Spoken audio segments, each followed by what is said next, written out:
지난주 한 주간도 우리는 로마서에 있는 말씀을 묵상하면서 주님의 인도를 받고 주님의 음성을 듣고 또 주님의 손길을 느끼면서 살려고 했습니다. 로마서를 묵상을 시작하면서 우리 믿음의 식구들에게 오늘 설교 제목과 같이 하나님의 복음을 아십니까? 하는 질문을 던져보고 싶었습니다. 여러분은 하나님의 복음을 아십니까? 라는 질문을 던지면 어떻게 금방 대답할 수가 있으시겠습니까? 또 제가요 그냥 복음을 아십니까? 그렇게 질문을 할 수도 있는데 왜 하나님의 복음이라는 단어를 썼을까요? 여러분, 복음이라고 하는 단어의 뜻은 기쁜 소식이라는 겁니다. 근데 이 기쁜 소식이라는 것이 어떤 사람들에게는 좋을 수 있고 어떤 사람에게는 안 좋을 수 있는 기쁜 소식이 될 수도 있다는 것이 우리의 현실이고 우리의 상황들입니다. 이렇게 표현을 하면 좀 이해가 갈란가 모르겠어요.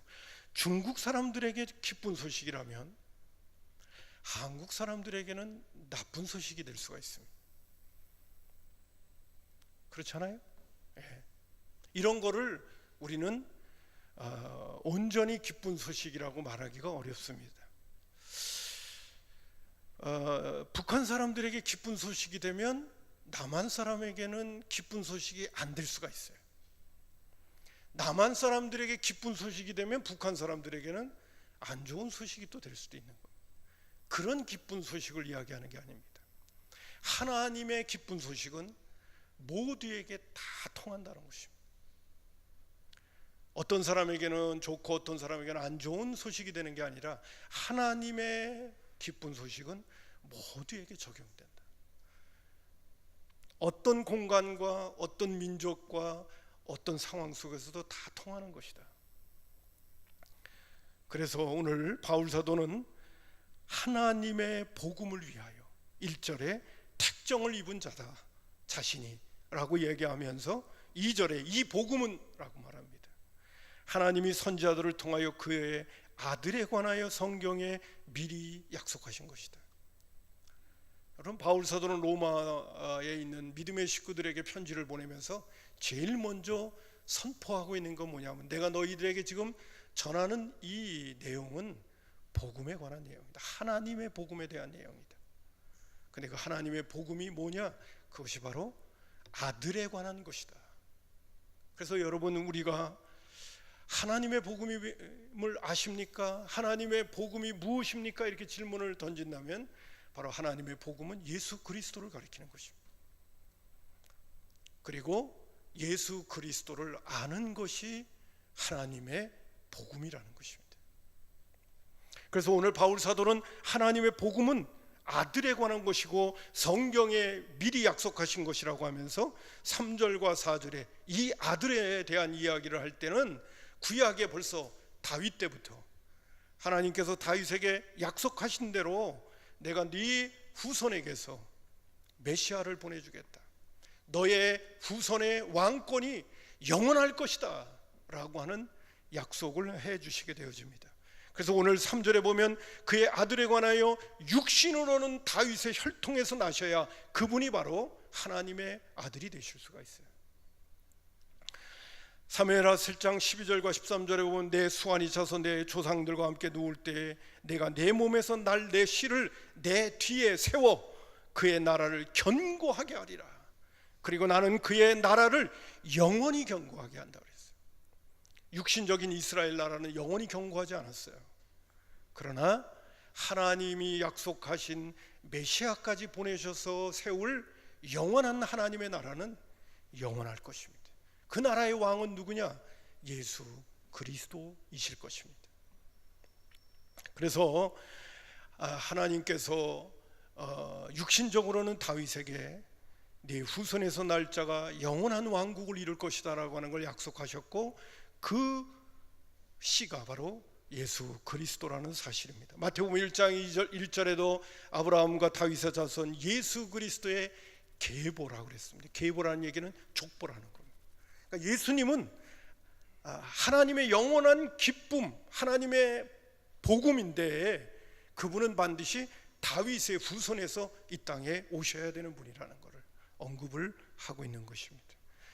두 번째로는 영적인 부분입니다. 4절에 보면 선결의 영으로는 죽은 자 가운데서 부활하사 능력으로 하나님의 아들로 선포되신 분이라는 것입니다. 죽음을 이기신 분, 죽음을 극복하신 분. 시편 16편 10절에 보게 되면 구약에서도 예언되어져 있습니다. 새 번역으로 제가 좀 더 실감나라고 인용을 했는데, 주님께서 나를 보호하셔서 죽음의 세력이 나의 생명을 삼키지 못하게 하실 것이며 주님의 거룩한 자를 죽음의 세계에 버리지 아니하실 것이기 때문입니다라고 하면서 예언되어진 메시지가 있어요. 바로 예수님이 그런 분이시죠. 사망 권세를 이기시고 부활하셔서 능력으로 하나님의 아들 예수 그리스도가 되신 것을 볼 수가 있습니다. 하나님의 복음은 다윗의 후손에서 이 땅에 오셔야 되고 그분은 죽음 권세를 이기시는 분이 되셔야 됩니다. 그래서 오늘 바울 사도는 바로 예수님이 다윗의 후손에서 오셨고 죽음의 권세를 이기신 분이기 때문에 그분이 바로 하나님의 복음이요 하나님의 기쁜 소식이라고 우리에게 전해주고 있는 것입니다. 제가 여러분에게 질문을 던질게 대답하세요. 하나님의 복음은 누구입니까? 이거 지금 이렇게까지. 하나님의 복음은 누굽니까? 예수 그리스도죠. 기쁜 소식이란 무엇인가? 예수 그리스도에게 초점이 맞춰져야 됩니다. 제가 미리 결론적인 얘기를 좀 드리고 싶습니다.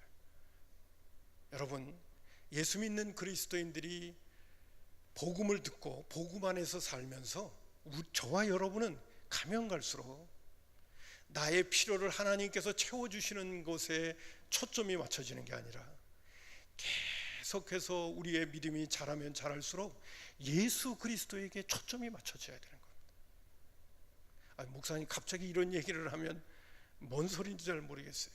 그러나 여러분, 제가 오늘도 선포합니다.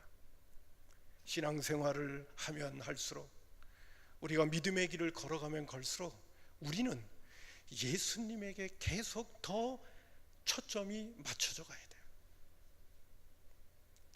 어제는 우리 오세훈 목사님이 같이 교역자들하고 말씀을 나누는데 그런 얘기를 하는데 저 혼자 마음속으로 공감이 되더라고요. 가면 갈수록 주님을 더 바라보게 된다. 가면 갈수록 주님을 더 의지해야 되겠다고 그런 얘기를 하는데 제 마음속에 정말 공감이 되더라고요. 여러분, 우리가요 신앙생활을 해가면서 나의 필요에 더 관심을 가질수록, 죄송한 표현입니다, 우리의 신앙은 변질되는 겁니다. 왜? 내가 주인이 아니기 때문에 그래요.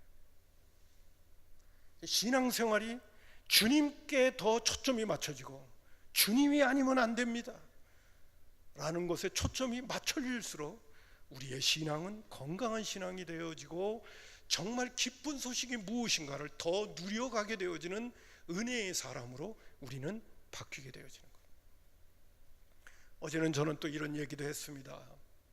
오늘 우리가 정말 건강한 신앙인이 되려면 바른 기도를 드릴 줄 알아야 돼요. 올바른 기도만 제대로만 드린다 하더라도 우리의 신앙은 곁길로 가지 않습니다. 하나님의 말씀을 대할 때마다 하나님의 말씀은 이런 사람이 되기를 원하시는데, 하나님의 말씀은 우리로 하여금 이런 길로 가기를 원하시는데 하는 것을 깨닫는 순간순간마다 하나님의 말씀을 붙잡고, 하나님, 성경은 우리에게 이런 사람이 되기를 원하고 계십니다. 이런 길로 가기를 원하고 계십니다. 세상은 우리로 하여금 끊임없이 세상의 것들을 추구하게 만들지만은 성경은, 하나님은, 하나님의 지혜는 나로 하여금 믿음의 길을 걷게끔 하십니다. 주여 나를 도와달라고 하면서 바른 기도만 드리더라도 우리는 건강한 신앙생활을 해갈 수 있다는 사실입니다. 저도 지금 여러분에게 이런 말씀을 드리는 건 너무 뒤늦게 깨달은 얘기들이에요. 예전에는 미처 몰랐습니다. 저 안에 너무나 많은 세상적이고 인간적이고 육신적인 그런 비닐이 저를 덮고 있었습니다. 하나님의 복음의 메시지를 들어도 그것이 제대로 깨달아지질 않는 어리석은 나의 자신의 지난날의 모습도 있었습니다. 여러분, 신앙생활이라고 하는 것은 저와 여러분의 지금의 신앙생활이라고 하는 세상에 묻어있는, 세상에 있는 것들에 지금 찌들여 있는 우리 안에, 내 안에 지금 덕지덕지 붙어있는 세상의 가치관, 세상을 향한 그런 어떤 나의 욕망에 대한 그 꺼풀들을 벗겨내지 않으면 우리는 바른 신앙생활을 할 수가 없다는 것입니다. 제가 오늘 이 시간에 이런 말씀을 드리면서 일부 예배의 믿음의 식구들이라서 더 그런 것 같습니다. 그러면 예수님을 구주로 믿으면 어떤 결과가 주어지게 될까요? 아, 예수님이 바로 하나님이 이 땅에 보내신 구세주구나, 그분이 바로 우리의 기쁜 소식이구나 라고 하는 것을 믿게 되어지면 우리에게는 어떤 결과가 주어지게 될까요? 저는 거기 설교 교환의 첫 번째는 가장 기본적입니다. 죄사함 받고, 죄사함을 받는다. 그러면 죄란 무엇인가?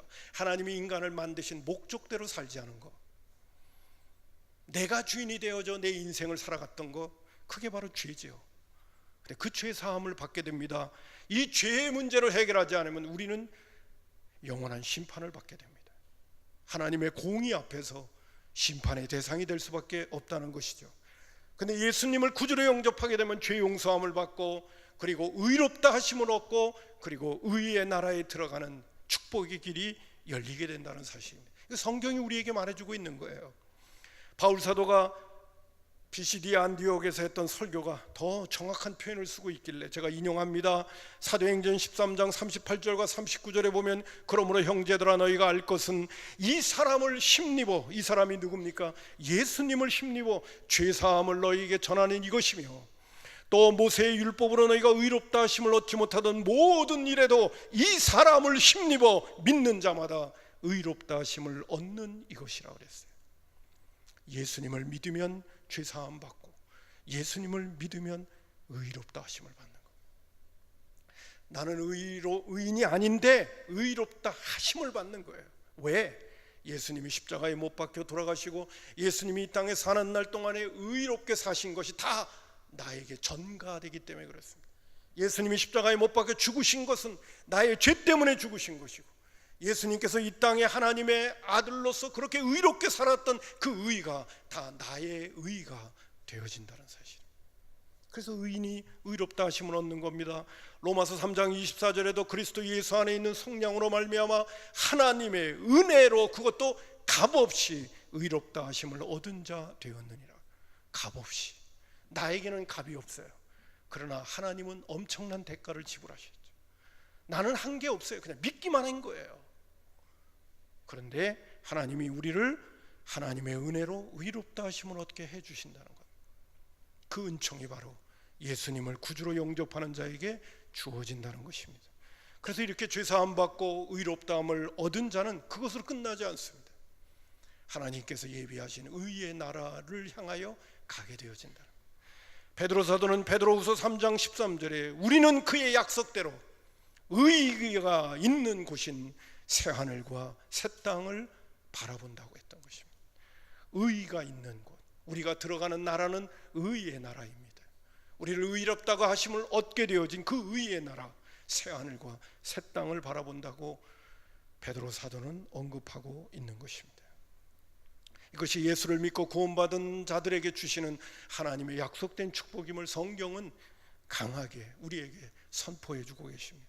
두 번째, 요한복음 1장 12절에 보게 되면 예수님을 구주로 영접하면 하나님의 자녀가 되는 권세를 주신다고 그래요. 신의 아들의 권세. 예수님이 하나님의 아들인 것처럼 우리들도 하나님의 아들의 자격을 얻게 되어지는 이 놀라운 축복이 우리에게 주어진다는 사실입니다. 저는 자녀라는 표현을 쓸 때마다 늘 감사하는 건 뭐냐면요, 정말 부모의 사랑의 대상이 자녀입니다. 하나님이 왜 우리를 자녀로 삼으실까요? 절대적인 사랑의 대상으로 우리를 삼으시려고 우리를 자녀의 권세를 주시는 거예요. 또 한편으로는 우리가 자녀답게 살아가는 그러한 책임도 있기는 하지만 먼저는 우리를 자녀의 권세를 주셔서 하나님의 사랑의 대상이 되도록 만드시는 거죠. 그 하나님의 사랑을 여러분 오늘도 누리고 계십니까?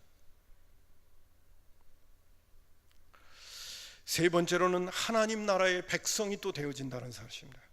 가정적인 입장에서는 자녀의 특권이고요, 하나님의 나라의 입장에서 보면 백성으로서의 또 그 은총이 우리에게 주어진다는 거죠. 베드로전서 2장 9절에 보면 그러나 너희는 택하신 족속이요 왕 같은 제사장이요 거룩한 나라요 그랬습니다. 제가 이번에요, 거룩한 나라, 왜 어떻게 이 구원받은 백성들을 향하여 나라라고 표현을 할까 하는 걸 옛날부터 늘 궁금하게 생각을 했어요. 근데 이제 원문을 찾아보니까 이 거룩한 나라라는 단어가 나라가 아니라 이것도 같은 말이에요. 백성이라는 단어라고, 군중이다 이렇게 표현을 하고 있어요.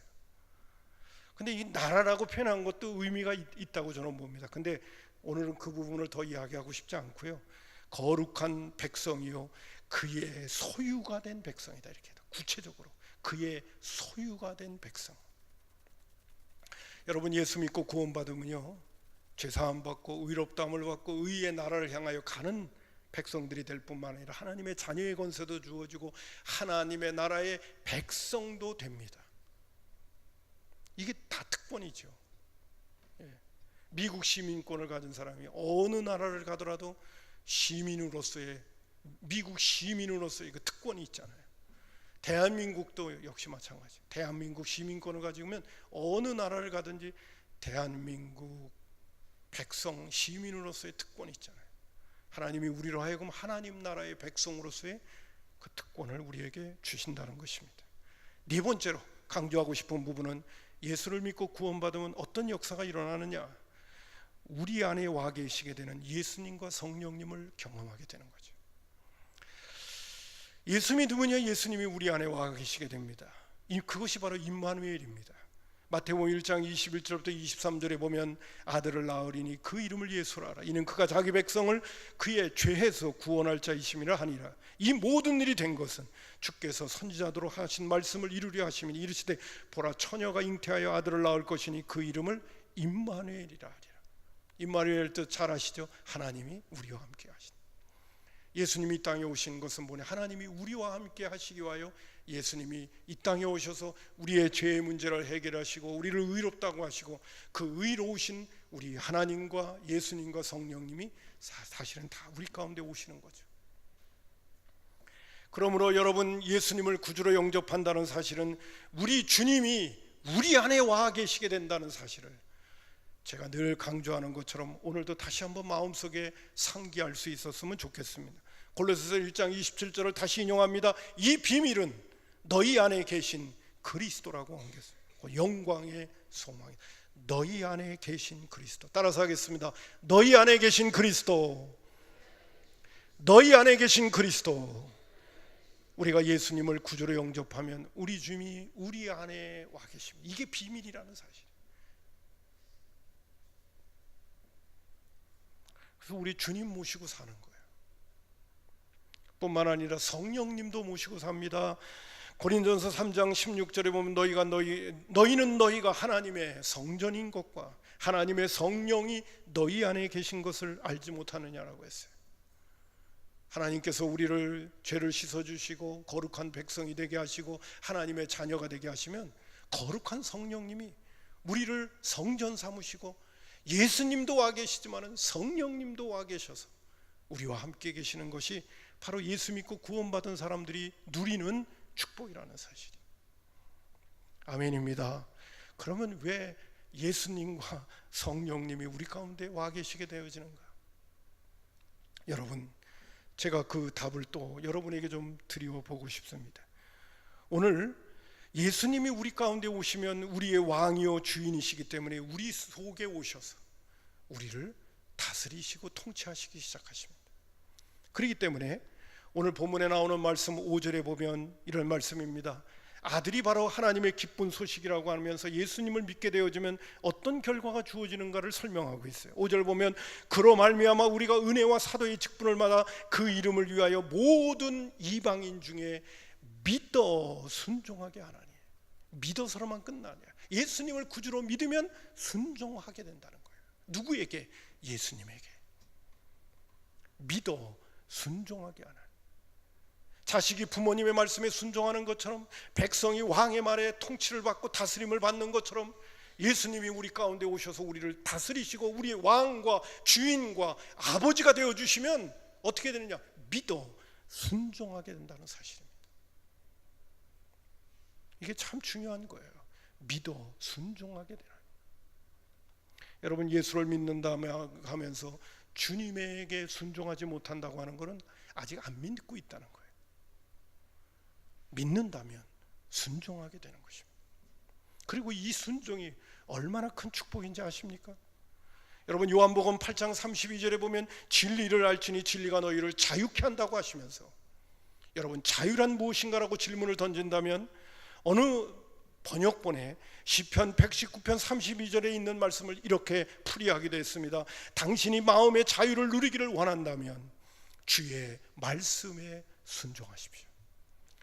정말 당신이 자유한 자가 되기를 원하십니까? 그러면 하나님의 말씀에 순종하십시오. 이렇게 선포하고 있습니다.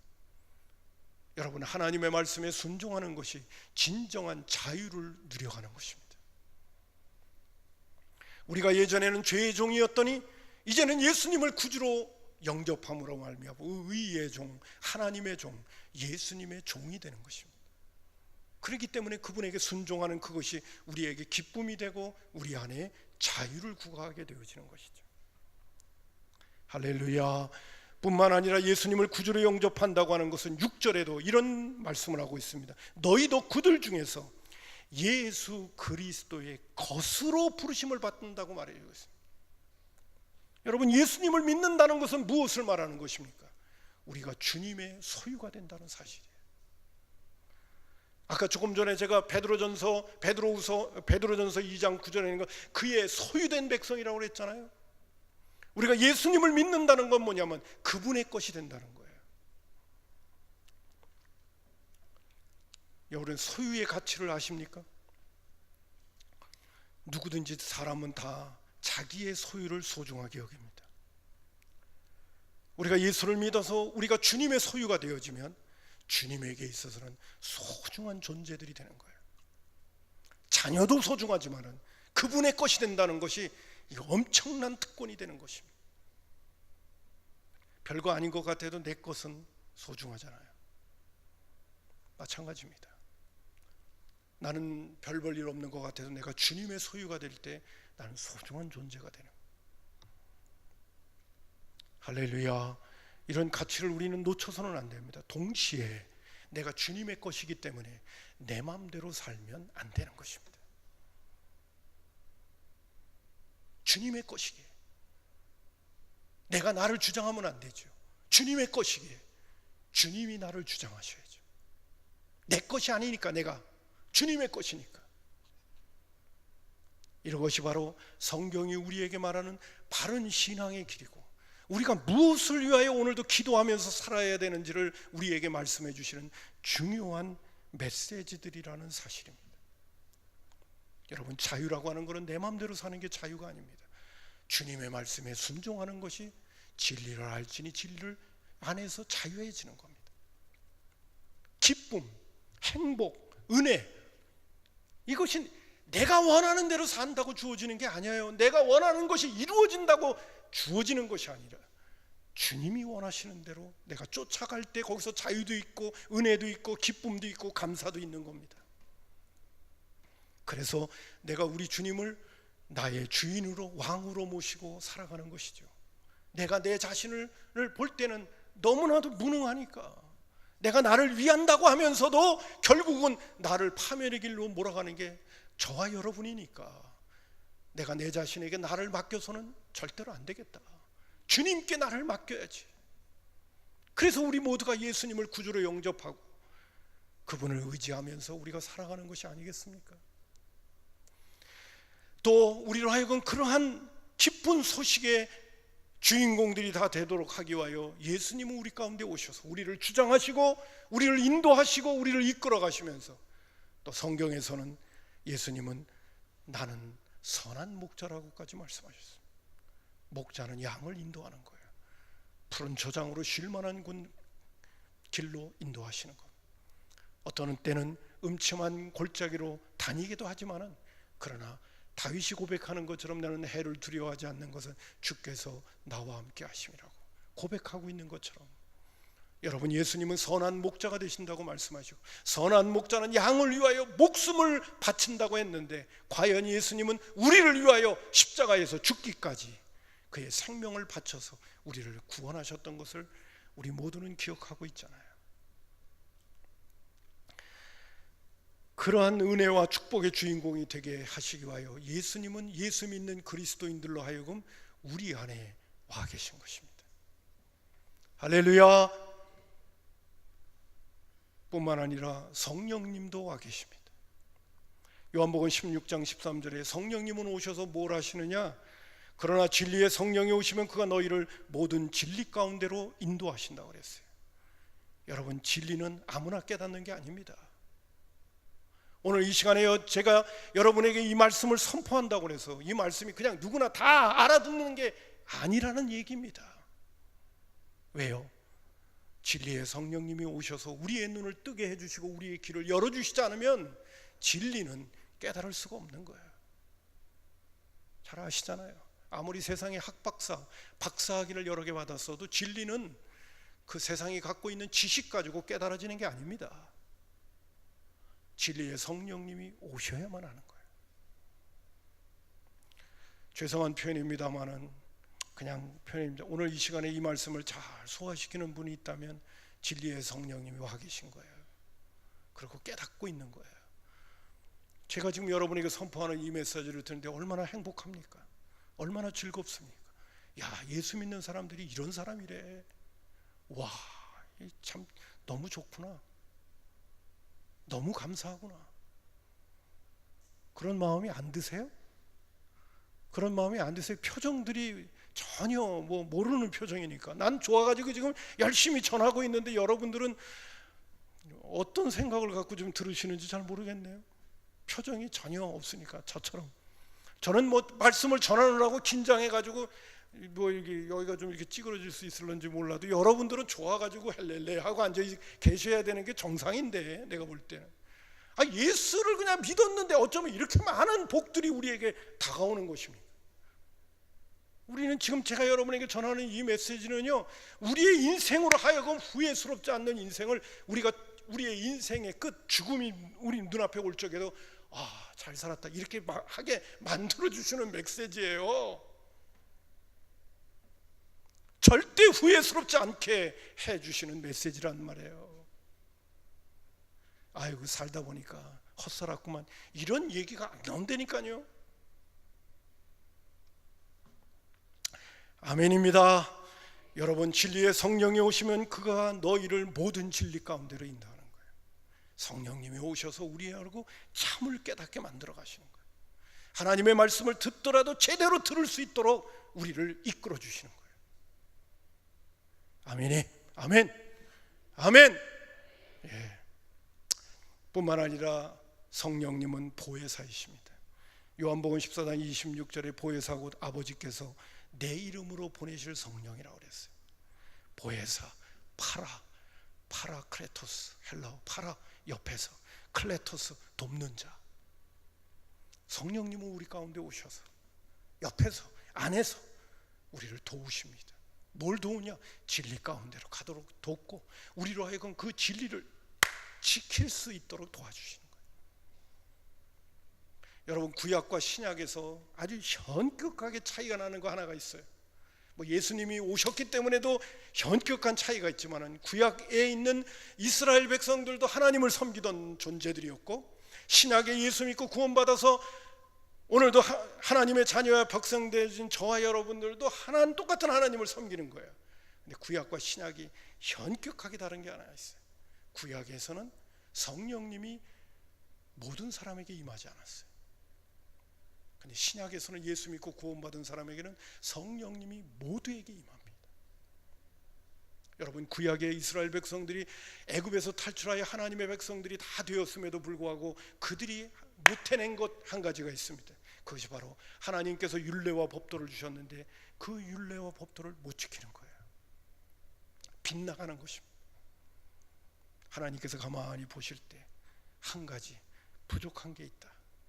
인간의 힘으로는 하나님의 뜻을 쫓기가 어렵구나. 인간의 능력으로는 하나님의 말씀에 순종하기가 어렵구나. 왜?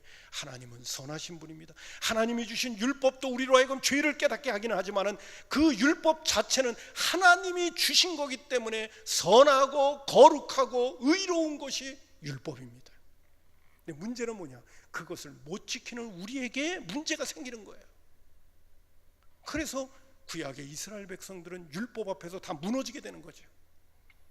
그럼 신약의 예수 믿고 구원받은 사람도 하나님의 의와 거룩과 그리고 하나님의 뜻이 우리에게 똑같이 전달되고 있는데 우리에게는 어마어마한 축복이 주어집니다. 뭐냐? 그 하나님의 뜻을 지킬 수 있는 힘이 우리 안에서 나오기 시작하죠. 누구 때문에? 성령님 때문에. 그래서 바울 사도가 로마서 8장에 율법의 요구를 이루게 하셨다고 말씀하고 있어요. 여러분, 신앙생활에 있어서 정말 중요한 초점은 오늘도 하나님이 우리를 부르신 목적을 향하여 가고 그 부르신 목적을 위하여 기도하면서 우리를 주님을 바라볼 줄 아는 사람이 될 때 그 사람이 승리로운 자들이 되는 거예요. 지금 주어진 현실 속에서 있는 이 많은 문제들, 거기에다만 우리의 초점을 맞추면 우리는 마귀에게 속게 되어집니다. 이 땅의 삶의 여러 가지 우리에게 많은 무거운 짐들도 있고 우리가 풀어가야 될 일도 있고 우리가 극복해야 될 일들이 많이 있지만은 그러나 그것보다 더 중요한 것은 먼저 그의 나라와 의를 구하라고 하는 것처럼 하나님의 말씀과 하나님의 뜻에 초점을 맞출 줄 알고 주님을 더 의지하면서 나아가려고 하는 태도가 있을 때 그 사람이 바로 후회스럽지 않는 인생을 살아갈 수 있고 세월을 아끼는 사람으로 살아갈 수 있는 지혜자가 되는 것입니다. 자, 이제 제가 두 가지 인물을, 옛날 인물들이기 때문에 그렇긴 합니다만 두 인물을 여러분에게 소개하고 말씀을 맺으려고 합니다.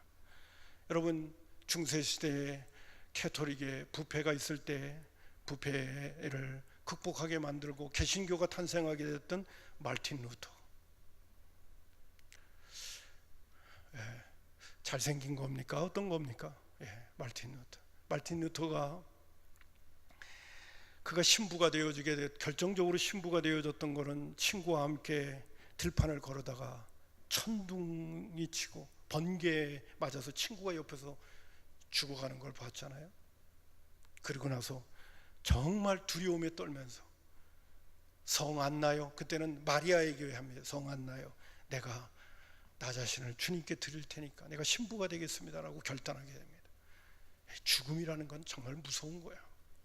그리고 그가 수도원에 들어갔습니다. 그리고 수도 생활을 시작하게 되는데 늘 자신의 죄를 깨닫게 되어집니다. 수도원에서 생활하는데 제가 늘 말씀드립니다만 수도원에서 사는데 뭐 그렇게 죄질 게 있겠어요. 그런데 인간은 마음속으로 짓는 죄가 있거든요. 하나님이 원치 않는 생각을 품게 되어지는 죄악이 있거든요. 그런 것들이 있을 때만 너무나 마음이 아파가지고 수도원장에게 와서 고해를 합니다. 고해성사를 하게 돼. 막 수시로 와가지고 고해성사를 해요. 참 재밌는 게 뭐냐면 수도원장이 너무너무 힘들어가지고 어느 날은 루터한테 그랬다는 얘기 여러분 또 한번 할게요. 야, 루터야, 죄 좀 모아가지고 오너라. 죄 좀 모아가지고 와라야. 아니, 죄를 모아가지고 또 고해하고 나불고 어쩌란 말이냐. 죄 좀 모아가지고 와라. 그렇게 죄의 문제에 대해서 민감하게 하나님 앞에 와서 이 죄의 문제가 해결 안 되니까 늘 무거운 짐이 되는 거예요. 너무 고통스러운 거예요. 그러던 중에 로마서의 말씀을 읽는 중 오직 의인은 믿음으로 말미암아 산다. 그것이 성령님으로 인해서 깨달아진 게 됩니다. 예수님을 구주로 영접하면 죄사함 받고 의롭다함을 받고 하나님의 자녀와 백성이 되어져서 영원한 의의 나라를 향하여 가게 되어지는 거지. 인간의 공로나 노력이나 수고나 인간의 어떠한 행위로 구원받는 게 아니라는 게 성령님을 통하여 오직 예수로 구원받는다는 것이 확실하게 깨닫지는 순간 그는 일생일대의 기쁨의 사람으로 바뀌게 되어지죠. 할렐루야. 구원의 이 기쁨을 경험하고 죽음의 문제를 뛰어넘고 오늘이라도 이 세상을 떠나면 영원한 하늘나라 의의 나라가 나를 기다리고 있다는 것을 바라보면서 너무너무 기쁘고 즐거운 거죠. 근데 그 당시에 캐토릭이 면죄부를 팔면서 아니 구원을 돈으로 사고 팔 수가 있어요? 그건 아니잖아요. 진리를 선포하는 중에 바로 중세의 그 복음에서 변질되어졌던 것을 뛰어넘어서 바로 프로테스탄트 개신교를 탄생시키게 되어진 원동력이 되어졌던 것을 알 수가 있습니다. 여러분, 복음을 제대로 접하면 진리 가운데서 살게 되어져 하나님의 뜻을 이루어드리는 사람으로 살아가게 된다는 것이 말틴 루터를 통해서 우리에게 주어진 그것도 로마서를 통해서 로마서를 읽던 중에 이 깊은 영적인 깨달음을 얻게 되어진 것을 보게 되어집니다. 아멘요. 이만큼 로마서가 중요한 겁니다. 성경 좀 읽으시죠. 지금까지 잘 안 읽으신 분 있다면 성경 좀 읽으세요. 또 한 사람, 존 웨슬레. 18세기에 영국이 부패하고 타락해가지고 프랑스에는 유혈혁명이 일어나게 됐는데 영국은 유혈혁명이 일어나지 않습니다. 존 웨슬레가 나타나서 복음을 전하면서 영국을 변화시켰던 것을 보게 된다. 존 웨슬레도 예수를 믿고요, 저기 지금 신대륙인 미국 아메리카로 복음을 전하러 갔어요. 원주민들, 원시인 같은 사람들은 마음이 착해서 복음을 잘 받아들일 줄 알 거다 생각을 하고 가고 복음을 전했더니 웬걸이요, 인간의 마음은 태어나서부터 악하고 부패하다 보니까 더 죄악이 심한 거야. 그래서 막 실망을 하고 선교여행을 떠났다가 돌아오는데 배가 말입니다, 풍랑을 만나게 된 거야. 어이구, 존 웨슬레는 그 풍랑 속에서 그냥 배가 그냥 뱃속에 물이 들어와 가지고 막 죽게 되어졌습니다. 죽음의 공포가 밀려오는데 너무너무 무서운 거야. 예수를 믿었고 복음을 전하러 갔던 사람이, 근데 어딘가 가파나 어디에서 찬송 소리가 들려오는 거야. 그래서 귀를 기울이고 거기 가봤더니 독일에 있는 모라비안 교도들이 모여서 하나님을 찬송하고 기도를 하고 있는 거야. 나는 목사임에도 불구하고 무서워가지고 벌벌벌 죽음 앞에서 벌벌 떠고 있는데 그들은 하나님 앞에 찬송을 부르면서 기쁨으로 하는 거야. 야, 내가 믿는 하나님과 저들이 믿는 하나님이 뭐가 다른가? 물어봤는데 별 대답은 없고, 아니 뭐 예수 믿고 구원받으면 오늘 이 세상 떠나면 천국 가는데 뭐 그렇게 죽음이 두렵습니까? 그 정도 얘기하는 거야. 돌아와가지고 존 웨슬레는 영국에서 맨날 고심에 빠졌습니다. 누구는 예수 믿고 저렇게 기쁨으로 사는데 나는 왜 이런가? 그러다가 올더스케이 광장에서 수요일 저녁에 어느 교회가 평신도가 로마서 서문을 읽고 있는 수요 예배에 참여했다가 거기서 성령을 받게 된 거죠.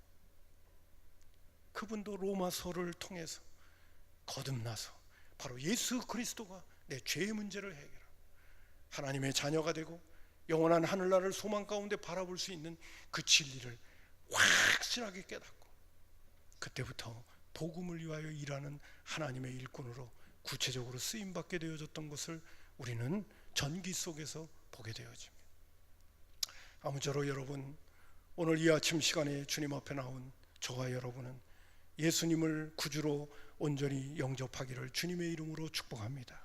인간의 노력이나 수고가 아니라 오늘 오직 예수를 통해서 죄사함 받고 의롭다함을 받고 하나님의 자녀가 될 뿐만이 아니라 우리 예수님과 성령님이 우리 가운데 오셔서 우리로 하여금 의롭다함을 얻게 되어진 그 의가 우리의 인격과 삶을 통해서 의가 드러나도록 주님이 우리의 주인과 왕과 보혜사가 되셔서 우리를 돕는 역사가 일어난다는 것입니다. 예수를 믿기 이전에는 내 노력으로 구원받을 수 없지만 예수 믿고 구원받은 다음에 성령님과 예수님이 오셔서 우리를 통치하시고 다스리시고 도와주시게 될 때 우리는 차츰차츰 내 육신적이고 세상적인 것들을 내려놓고 주님이 기뻐하시는 그 뜻을 향해서 한 걸음 한 걸음 순종하며 나아가게 되어지는 것이, 그것이 바로 하나님을 믿고 예수 안에서 사는 그리스도인들의 삶이고, 그러기에 제가 곧잘 인용하는 것처럼 하나님의 나라는 우리가 죽어서 가는 나라이기도 하지만 하나님의 나라는 오늘도 예수님과 성령님이 내 안에 와 계시기 때문에 우리 안에 천국이 또 이루어지기에, 하나님의 나라는 먹고 마시는 것이 아니라 성령 안에서 의와 평강과 기쁨을 우리 안에 소유하면서 살아가는 것이 그리스도인임을 성경은 우리에게 분명히 제시하고 있는 것입니다. 여러분, 오늘도 더 열심히 주님 바라보고, 주님께서 우리에게 말씀을 통하여 약속하신 것, 내 것이 온전히 되기를 원한다는 간절한 마음을 가지고 주님을 더 열심히 찾고, 주님을 열심히 더 구하고, 주님을 더 열심히 바라보면서 은혜를 구하면서 이 시대에 세속에 물들지 마시고 하나님이 기뻐하시고 하나님이 정말 우리에게 기쁜 소식이 되어주신 그 은혜의 세계를 누려가는 신앙생활은 누림의 생활이라는 사실을 여러분 꼭 잊지 마시고 늘 주님을 증거하며 기쁨으로 사는 교우들 되기를 주님의 이름으로 축복합니다. 기도하겠습니다. 고마우신 아버지 하나님,